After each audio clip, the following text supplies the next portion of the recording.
Olá, meus meninos do primeiro ano, tudo bem? Vamos terminar o caderno 2. Então, a gente está na última matéria do caderno 2, da apostila 2. E a gente vai ver, não propriamente uma nova escola literária, porque ela está no período que a gente estuda o classicismo. Só que, qual é o período do classicismo mesmo? Século XVI, anos 1500. Peraí, mas em 1500 o Brasil foi descoberto. Yes! Então, tinha literatura no Brasil em 1500? Mais ou menos. Por isso que a gente não vai chamar especificamente de uma nova escola literária. Mas a gente vai ter um tipo de literatura um pouco diferente, que naquela época, nos anos 1500, quando da descoberta do Brasil, 1534, 1500 e pouco, escreviam aqui no Brasil. Quem? Os índios? Não os índios. Os europeus que vieram para cá tinham notícias para mandar para Portugal, para o rei, para a coroa portuguesa. Então, quando eles mandavam notícias do Brasil, os marinheiros, os descobridores, a gente passa a chamar então de textos informativos, que naquele tempo servia só para informar. Gente, mas era tão bem escrito e era tão perfeitamente encantador que parece literatura. Por isso que nós chamamos hoje, século XXI, de literatura informativa do Brasil colônia. Então, a literatura informativa foi feita pelos europeus que vieram para cá e contavam para os europeus como era a nova terra, como era o Brasil. Qual é o texto mais importante? A carta do Pero Vaz de Caminha, que veio junto com a frota do Pedro Álvares Cabral e ele ficou extasiado com a beleza de Porto Seguro, do Monte Pascoal, e acabou escrevendo uma carta ao rei Dom Manuel dizendo das belezas do Brasil.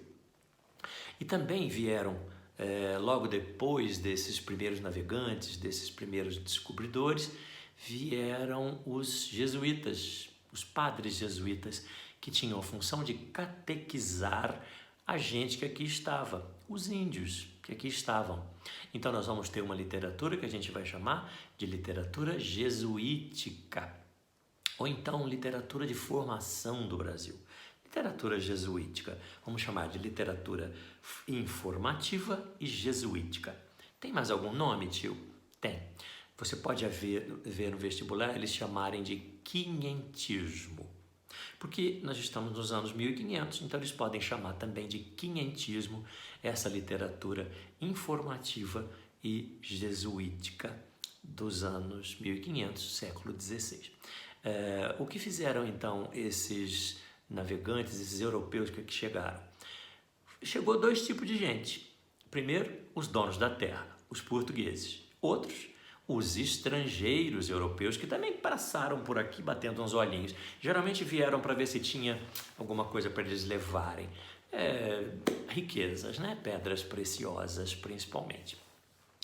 Os portugueses fizeram o quê? Fizeram informações muito positivas com relação à terra, valorizando o Brasil, por dois motivos. O primeiro motivo a terra é minha, eu vou falar bem dela.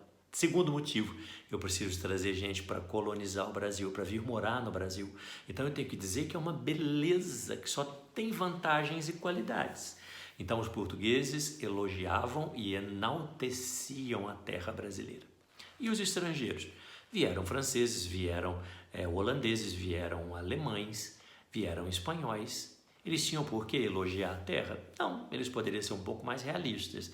E contavam que tinha alguns animais, contava que tinha uns índios que eram canibais, contava que tinha alguns perigos, que era uma terra que não tinha nada de valioso, aparentemente, a não ser o pau-brasil. É lógico que eles danadinhos vieram pegar.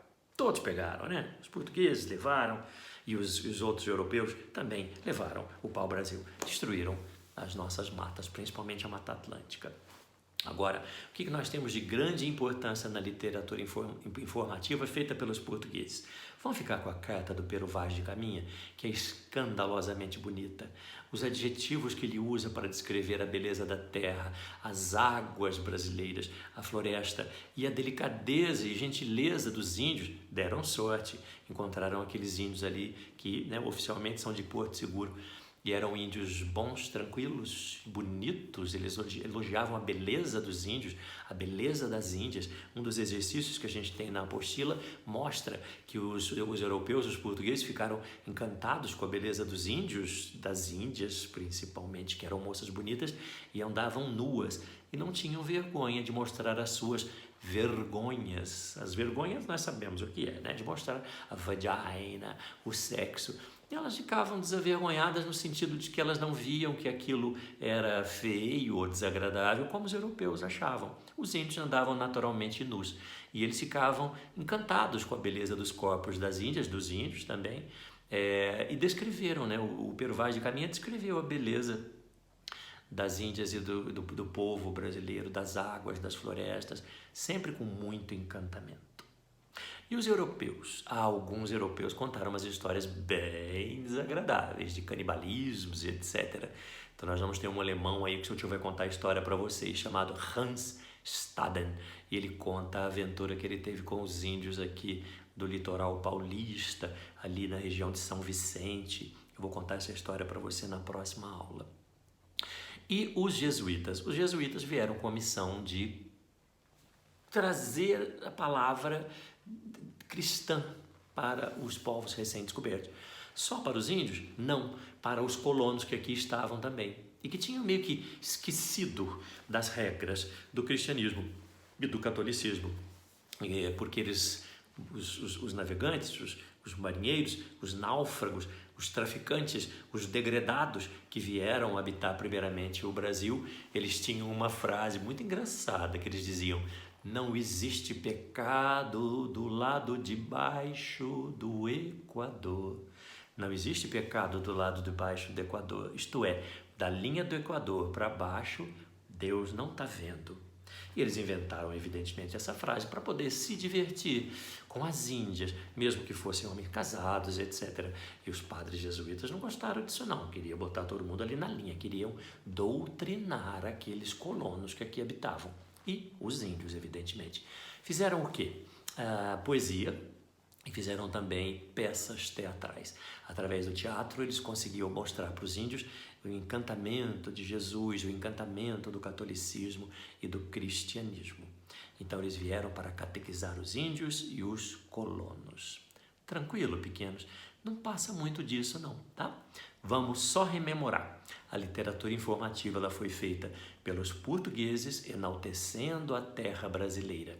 E os estrangeiros foram um pouco mais realistas e contaram que a terra tinha lá seus perigos e não tinham grandes riquezas. Mas deixaram essas informações que hoje são consideradas obras literárias de tão bem escritas. Dá um exemplo para mim de um português? Pero Vaz de Caminha. Dá um exemplo para mim de estrangeiro? O alemão Hans Staden, ok? E os padres jesuítas? O padre José de Anchieta e o padre Manuel da Nóbrega. Tranquilos, pequenos? Isso está na apostila de vocês, no finalzinho da matéria de literatura, na página 70, na página 71, que tem ali 2 exercícios para vocês fazerem para mim. E na página 72, mais 2 exercícios para vocês fazerem para mim. E acabou. Ah, que bom, né? Terminamos o caderno 2 bem a tempo. Vocês vão me entregar a redação agora, né? Dia 20, Depois, na segunda-feira, vocês me entregam os exercícios desse caderno 2. E depois, na terça-feira, a gente tem a nossa prova, que vai até a matéria dessa aula que seu tio acabou de dar. E na sexta-feira, dia 26, a última redação que eu ainda vou pedir para vocês. Ok? Um grande beijo.